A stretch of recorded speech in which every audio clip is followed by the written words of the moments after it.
받을 수 그래서 있는 금액이 1억 2천 가량 되는 거죠. 네. 네. 그냥 뭐 저만의 표현으로 10년에 한 번 쓸 수 네. 있는 쿠폰입니다.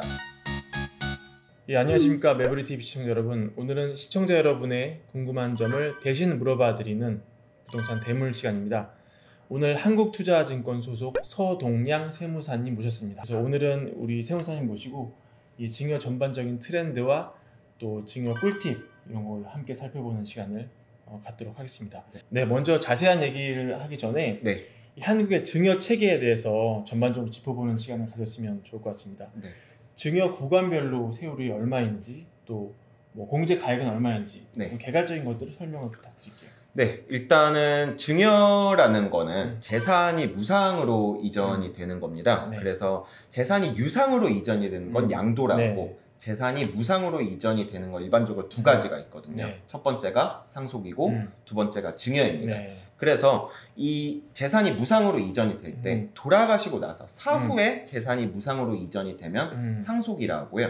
생전에 무상으로 이전이 되면 증여라고 합니다. 근데 뭐 조금 어려운 말씀을 드리자면은 이제 취득 과세형 방식을 취한다고 증여세는 이야기를 하는데 이 말을 다시 쉽게 말씀을 드리자면 증여세는 취득하시는 분, 즉 네. 받는 사람, 수증자, 다들 숫자 써서 수증자가 그 증여세를 부담을 하게 됩니다. 그래서 세율은 상속세랑 증여세랑 같은데 10에서 50%거든요. 그래서 그 50%가 굉장히 좀 높은 세율이고 전 세계에서 거의 최고 수준의 세율이라고 말씀을 드릴 수가 있는데 그 과세 표준 금액이 1억 원까지는 10% 그리고 1억 원 초과 5억 원 이하까지는 네. 20% 네. 5억 원에서 10억 원까지는 30 그리고 10억 원에서 30억까지는 40% 30억 초과분부터 50% 이래서 단계별로 누진세율이 적용이 된다고 생각을 하시면 될 것 같습니다. 최근에 다주택자분들이 자꾸 팔려고 압박을 하니까 네. 이분들이 팔면 또 양도세가 많이 나오잖아요. 네. 그래서 안 팔고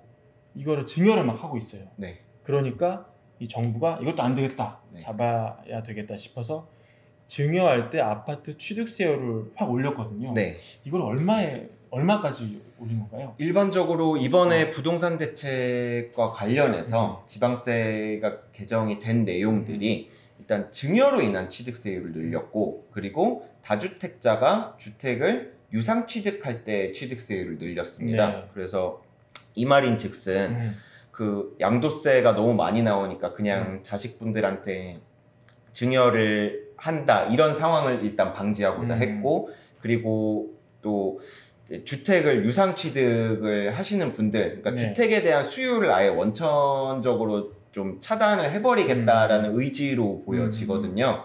그래서 증여로 인한 취득세율이 어떻게 바뀌었는지부터 말씀을 드리자면은 네.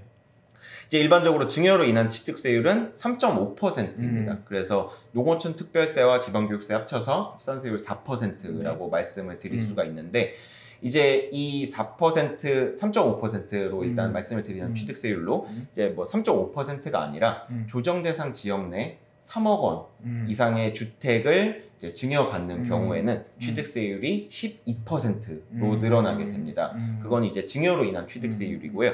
그리고 이제 다주택자가 주택을 유상 취득했을 때 그냥 샀을 때에도 취득세율이 굉장히 많이 늘어나게 됐는데요. 이제 원래는 주택 가액에 따라서 1에서 3%를 부담을 하고 있었습니다. 취득세를. 근데 이제 이번에 바뀐 내용이 조정 대상 지역과 비조정 대상 지역을 구분해서 취득세율을 이제 좀 대폭 인상을 하겠다라는 내용인데요. 일반적으로 이제 조정 대상 지역부터 말씀을 드리자면은 1주택자는 기존과 같이 1에서 3%를 부담을 하게 됩니다. 네. 근데 2주택자는 8% 그리고 3주택자는 12%의 네. 취득세율을 부담을 하게 되는 거고요. 그렇죠. 그것과는 조금 완화되게 비조정 대상 지역의 경우에는 2주택 이하로 가지신 분들은 1에서 3% 기존과 같이 그리고 3주택 이상자는 8% 그리고 4주택 이상자가 12%의 취득세율을 부담하게 돼가지고 주택에 대한 수요를 정말 좀 사람들에 있어서 굉장히 좀 취득세가 많이 부담이 되는 상황이 좀 발생할 수 있을 거라고 보여집니다. 5억짜리 집을 사면 취득세만 6천만 원이잖아요. 네, 맞습니다. 어마어마하죠. 네. 그리고 이 증여세가 사실 이 기준가액이 뭐 1,000만 원, 1억에 달라지는 거에 따라서 세금이 많이 달라지잖아요. 네. 그래서 이제 얼마로 신고해야 되는지가 굉장히 이슈인데 네. 이 초보자분들은 잘 모르실 것 같거든요. 네. 예를 들어서 지금 이 집을 증여하려고 하는데 네. 이 호가는 이제 10억에 나와 있어요. 네. 근데 한 보름 전에는 네. 비슷한 층과 향의 아파트가 한 9억 2천 정도에 네. 거래가 됐고요. 근데 세금을 내는 기준인 이제 기준 시가는 네. 한 7억 정도로 잡히는 것으로 보여요. 그럼 이분이 자식에게 집을 넘길 때 네. 호가 한 10억으로 신고를 해야 될지, 네. 얼마 전에 거래가 된 9억 2천으로 해야 될지, 아니면 기준 시가인 7억으로 해야 될지 네. 많은 분들이 궁금하실 것 같습니다. 네.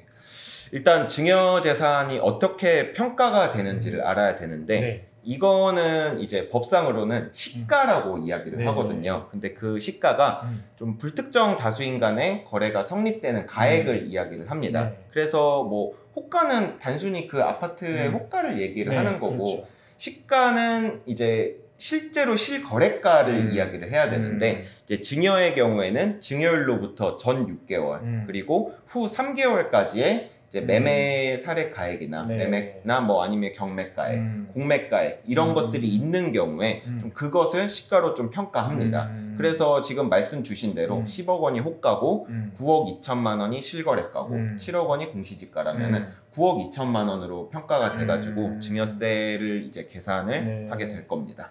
비슷한 상품이 쭉 늘어서 있는 아파트랑 달리 예를 들어서 뭐 꼬마 빌딩이나 네. 아니면 단독주택 네. 이런 거는 집마다 면적도 다르고 네. 층도 다르고 뭐 도로가 큰 도로에 접해 있는지도 다르고 다 다르잖아요. 네. 이런 것들은 어떻게 그 증여가액을 판단해서 증여를 해줘야 돼요? 일반적으로 시가가 없는 경우에는 그 보충적 평가 방법이라는 걸 따르는데 토지나 이런 네. 것들은 이제 뭐 개별 공시 지가에 따라서 평가를 하게 됩니다. 그래서 좀 많이 갭이 있을 수가 있는데요.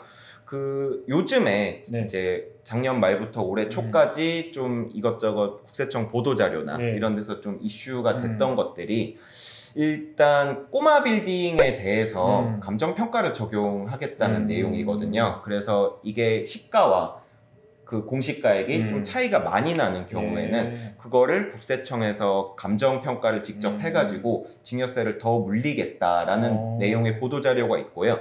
다만 그 기준에 대해서는 명확하게 나오지 않겠다. 그러니까 명확하게 보도자료에서 이제 얘기하지 않겠다라고 좀 이야기를 해놔서 이제 많은 분들이 궁금해 하시는데 저희도 그 기준에 대해서는 열심히 궁금해하고 있습니다. 네. 그 이후에 아직 직권으로 국세청이 감정평가를 실시한 사례는 아직 없었습니까? 아니요, 있었습니다. 있었어요? 네.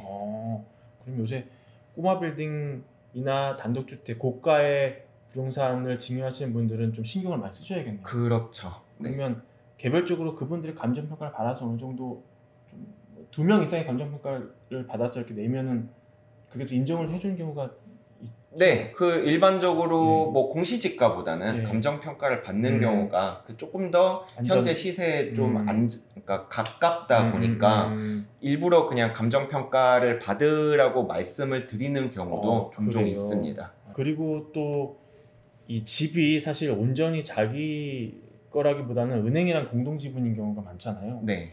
그래서 10억짜리 집인데 전세 보증금이 5억이다. 네. 이 집을 통째로 전세 세입자까지 증여를 넘겨줄 때는 이 받은 사람이 그럼 양도받은 사람이 취득세는 얼마를 내야 되고 얼마를 기준으로 내야 되고 그리고 이 증여는 뭘 기준으로 받아야 되는지 이것도 좀 헷갈려 하실 것 같아요. 일단 그 증여자가 이제 갖고 있는 채무를 이제 수증자에게 같이 넘기는 거지 않습니까? 예, 이거를 그렇죠. 이제 부담부 증여라고 하는데 이거 부담부 증여 같은 경우에는 이제 수증자가 채무까지 같이 증여자의 채무를 같이 인수하는 경우를 부담부 증여라고 하는 거고요. 받는 사람이 빚까지 끌어안는 거죠. 네, 맞습니다. 네. 그리고 이제 그 채무를 제외한 어차피 그거는 수증자가 부담할 채무다 보니까 그 증여가액에서 채무액을 제외한 예를 들어서 10억짜리 주택인데 이 전세 보증금이 5억까지 같이 껴안았다. 이러면은 5억 원에 대해서만 일단 증여세를 부담을 하시게 되는 거고요. 그 나머지 채무 부분에 대해서는 이제 증여자인 주신분께서 그 부분에 대해서 이제 양도소득세를 부담을 하시게 되는 겁니다. 그래요. 그러면 취득세는 10억 전체를 놓고 내야 되겠죠? 취득세는 그렇죠. 네. 네, 받는 분께서 부담을 하셔야 되는 거죠. 근데 요새 이 양도세가 많이 올라가지고 네. 증여가 꼭 이득이 아닌 경우도 많다면서요? 증여가 이득이 아닌 경우가 일단은 양도세는 양도 차익이 있는 분들이 양도소득세를 부담을 하게 됩니다. 예전에는 부담부 증여가 훨씬 더 유리한 경우가 많았었는데 요즘에는 각종 부동산 대책이나 이런 것들이 나오면서 단기 양도세율이 좀 강해졌고 네. 그리고 조정 대상 지역 내 2주택 이상자들은 중과세율을 부담을 할 수도 있고 그리고 토지를 그냥 넘겨주는 경우에는 토지 안에 채무가 포함되어 있는 경우 그런 경우에는 또 이게 비사업용 토지인 경우에는 기본세율이 10% 중과세율이 붙거든요. 그래서 그 부담부 증여가 무조건 옳다라고 말씀을 드릴 수는 없고 그거는 이제 상황마다 좀 확실하게 면밀하게 좀 계산을 해보셔야지 되는 사항이라고 말씀을 드릴 수가 있습니다. 여튼 조금이라도 절세를 하는 게 어떻게든 이제 찾아야 될 솔루션이란 말이죠. 그러면 여러 가지 이런 각종 규제로 증여가 어려워진 지금 시점에서 좀 현명하게 절세를 하려면 어떤 방법이 있습니까? 일단 증여세는 제가 아까도 잠시 말씀드렸다시피 이제 취득과세형이라서 수증자가 부담을 하게 됩니다. 받는 사람이 부담을 하게 되는데 이제 뭐 가정을 하자면은 이제 뭐 아버지가 딸한테 딸이 너무 예뻐서 뭐 결혼한 딸한테 10억을 주고 싶다. 이러면은 딸한테 10억을 주는 것보다는 이제 딸 아니면 딸과 딸의 남편 즉 사위 그리고 뭐 손자 손녀 등이 있다면은 이 수증자를 최대한 늘려서 좀 증여를 하시는 게 각각 계산되기 때문에 좀 절세할 수 있는 방법이라고 말씀을 드리는데 그게 이제 각각마다 증여하는 액수가 작아지기 때문에 세율이 낮아서 그런 건가요? 네, 일단 뭐 각자 1억씩 증여, 네 분한테 각자 1억씩 증여하는 경우에는 각자 1억에 대해서 계산이 되는데 한 분한테 4억으로 증여하게 되면 이게 증여세 누진세율로 적용이 되기 때문에 조금 달라질 수가 있고 사실 근데 이게 좀 우리나라 정서상 맞지가 않는 게 이제 뭐 사위나 며느리 분께 뭐 증여를 하셔라 이래도 고객분들께서는 좀 내키지 않아 하시는 분들도 한 번씩 계시기 때문에 절세적인 측면에서는 이게 조금 더 낫다라고 말씀을 드릴 수가 있습니다. 예를 들어서 한번 설명을 해볼게요. 요새 이제 강남 아파트 20억짜리가 하나가 있는데 이거를 어떤 분이 딸에게 증여하려고 해요. 딸에게 혼자 증여하는 것과 아니면 사위까지 끌어들여서 공동 명의로 증여를 하는 거. 세율이 얼마나 차이가 날까요? 일단 세율이 제가 10에서 50%라고 말씀을 드렸고 그게 이제 구간에 따라서 이제 10%씩 늘어나게 되는데 이제 따님께서 그냥 아버지가 따님이 너무 예뻐서 그냥 뭐 아파트를 20억짜리를 줬다. 그러면은 그 20억에 대해서 5천만 원 증여재산 공제가 되고 19억 5천에 대해서 이제 증여세가 계산이 될 건데요. 이제 그런 경우에는 이제 단계별로 세율이 적용을 하자면은 한 6억 2천만 원 정도 증여세를 부담을 하게 됩니다. 근데 이 경우에 딸한테만 증여를 하는 게 아니라 뭐 이제 아버지가 딸과 사위에게 그 공동 지분으로 증여를 한다. 10억씩 증여를 한다. 이런 경우에는 세금이 한 4억 6천이 조금 넘게 4억 6천 2백만 원 정도 나오게 되거든요. 아낄 수 있는 금액이 1억 6천 가량 되는 거죠. 1억 6천 가량 돼서 이제 그 증여세도 일단 그렇게 아낄 수가 있는데 이제 공동 명의로 그런 식으로 취득을 하게 되면은 이제 종부세 같은 경우에도 좀 아끼실 수가 있고 인변합산이니까. 그리고 이거를 이 증여받은 재산을 추후에 양도할 때도 양도세가 각각 계산이 되기 때문에 이제 누진세율을 받지 않은 좀 상황이 발생할 수가 있습니다. 그래서 어떤 재산을 받을 때는 일반적으로 좀 공동명의로 받으시는 게 좀 유리하다라고 말씀을 드릴 수가 있습니다. 극단적으로 예를 들어서 원룸 오피스텔 1억 5천만 원짜리 있는데 세 자녀에게 성년이 된 세 자녀에게 5천만 원 지분만큼 물려주면 세금을 아예 안 내요? 그렇게 될 수가 있습니다. 그러면 또 하나 이제 드는 질문이 아파트도 지분별로 증여를 할 수가 있나요? 뭐 10%씩 이렇게? 네, 뭐 이제 갖고 있는 예. 재산에 대해서 단순히 뭐 무조건 2분의 1씩만 되는 게 아니라 뭐 등기부 등본을 보시면은 거기에 몇 퍼센트, 그러니까 뭐 2분의 1을 가지고 있다, 뭐 3분의 1을 가지고 있다, 이런 식으로 이제 구분을 할 수 있게 나오고 있습니다. 그래서 그 부분에 대해서는 조금씩 나눠서 증여를 하는 것도 하나의 방법이라고 보여집니다. 그렇군요. 그러면 시청자분들이 질문을 하실 수 있을 것 같은데, 네. 예를 들어 20억짜리 집이 있어요. 네. 근데 오늘 5천만 원 증여하고, 네. 그리고 한 달 있다 5천만 원 증여하고, 이게 잘라서 증여하면은 세율을 아낄 수가 있나요? 아, 그거는 이제 네. 5천만 원이 증여재산 공제라고 말씀을 드렸는데 이 증여재산 공제는 그냥 뭐 저만의 표현으로 10년에 한 번 쓸 수 네. 있는 쿠폰입니다. 그래서 이게 합산기간 동안의 공제액으로 건당 공제액이 아니라 합산기간 동안이어서 뭐 오늘 5천만 원 증여하고 한 달 있다 5천만 원 증여하면은 이런 것들이 이제 합산해가지고 증여세로 계산이 되는 거고요. 이제 사실 건당이면은 얼마나 좋겠냐마는 네. 그런 것들이 아니라 10년에 한 번이라고 생각을 하시면 될 것 같습니다. 뭐 예를 들어서 따님이 새로 태어나서 1살입니다. 그때 2천만 원을 한 푼도 안 내고 증여를 한 다음에 11살 때 또 2천만 원을 증여하면 한 푼도 안 낼 수가 있는 건데, 뭐 1살 때 2천만 원 증여하고 뭐 5살 때 5천만 원을 증여했다. 그러면은 이제 공제 2천만 원 기존에 받은 건 제외하고 5천만 원에 대해서는 별도로 증여세를 부담을 하셔야 됩니다. 알겠습니다.